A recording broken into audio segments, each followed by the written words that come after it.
I am delighted to introduce our next guest, former Prime Minister Paul Martin, an advocate for higher education for Aboriginals. You now join me in studio. Thank you so much for taking time out for us. No, thank you for having me. Let's talk about the Martin Aboriginal Initiative. This is why you're in Saskatoon. You spoke at Mayfair United Church last night. This morning you're speaking at the U of S. What is the message you're hoping to drive home being here in Saskatoon with this initiative? Well, I think we all understand the tremendous problems in terms of poverty that Aboriginal Canadians face. There are many answers, but the fundamental one is better education. Unfortunately, on reserve, education is underfunded by the federal government. It means that they don't get the same chance that you had, for instance, when you went to school. And so what we've done is set up our initiative to basically help in terms of elementary schools and secondary schools, new programs, the kinds of things that will give Aboriginal kids the same chance that other Canadians have. And how was the crowd last night at Mayfair United Church? It was tremendous. It was a wonderful evening. The place was packed. The United Church was packed, but the audience was very mixed. There were probably an equal number of Indigenous from Métis or First Nations as there were members of the congregation, and the interchange with the audience was terrific. And I think it's the kind of thing that if it happened more often, that a lot of these problems would be solved because Canadians would understand each other. Why have you spent so much of your post-political career focusing your time on higher education for Aboriginals? Just think about it. Aboriginal Canadians are the youngest, the fastest growing segment of our population. The highest percentage of Canadians under the age of 15 are Aboriginal. They're growing while the population is aging with my generation. And that we would not educate them and give them the same opportunities that we have had is just, first of all, it's morally wrong, and it's economically as dumb as anything. I mean, they are going to be the future of our country in many, many parts of the land, certainly in Saskatchewan, as you people in Saskatchewan know. Is there anything the public can do to help make this initiative go?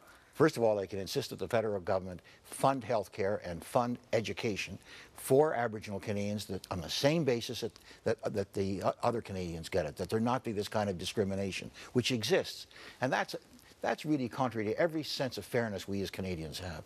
And I think if Canadians insist on that, then the government will be forced to act. The second thing is, I think we've got to start talking to each other. We've got to start understanding each other. Aboriginal Canadians have a tremendously profound worldview that we should understand, and we really don't. And to think of it, in this country, we live in two solitudes just doesn't make any sense. Why is it that they've had a lack of education? Because the government's underfunded it. First of all, and that's recently, historically, we all know about the residential schools. The fact is that Ottawa has insisted on controlling education, and it's done a lousy job of it. There isn't a Department of Education in Ottawa. Ottawa doesn't have anything to do with education except in terms of Aboriginal Canadians and a bit in terms of the Army. And they just don't have the skills. There are tremendous Aboriginal teachers. There are educators who are Aboriginal who have got huge knowledge, can match anybody in the country, and they're not given a chance. What's your timeline like on the Martin Aboriginal Initiative here? Well, tomorrow. As soon as possible. As soon as possible. And what questions can we be asking, we being the public, and who should we be asking these questions to? Well, you should be asking them to the federal government. Why are you not funding? Why is it if you go to an on-reserve school, you get 50% of the funding per capita than if you go to an off-reserve school that's funded by the provinces? That's the first question. Why is it that in our universities, the worldview of Aboriginal Canadians, which I'll be talking about at the University of Saskatchewan this morning, why isn't it given at the same level of interest? I mean, it's tremendously profound philosophy that is there. The real question is, this is the youngest population in our country. Why are we not giving them the same opportunities that we give our own children? What's the difference between the Kelowna Accord, an initiative a couple years ago, and the Martin Aboriginal Initiative? Well, the Kelowna Accord was, in fact, the federal government coming together with the provinces and the territories and the Aboriginal leadership to deal with the issues of health care and education and clean water. The Martin Aboriginal Initiative is dealing with one of those, and that is elementary and secondary school education. If your initiative is successful, how big of a role will Aboriginals play in the education system in years to come? Well, they'll play an increasingly important role because all of this huge number of Aboriginal students who are coming on. I mean, if you go into any school, the increase in students is coming from Aboriginal Canadians. And so more and more, their worldview, the way they look at the world is going to be increasingly important. Curriculums are going to have to be changed. And we're going to have to work with their leaders because their educators understand this. And if we do that, I can tell you that there is nothing that's going to hold Canada back.